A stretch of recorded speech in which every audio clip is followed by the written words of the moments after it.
relationship between music and art. Music from a compositional standpoint.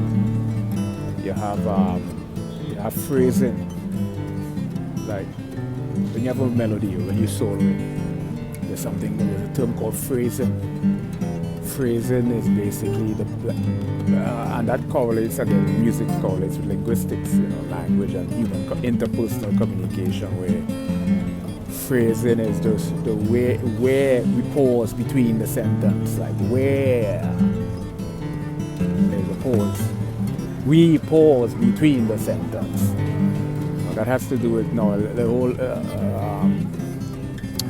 phonological features of linguistics. Two key areas in linguistics: phonetics and phonology. Study sound, different variations of sound. Right. And where you pause between the sentence, cadence, modulation of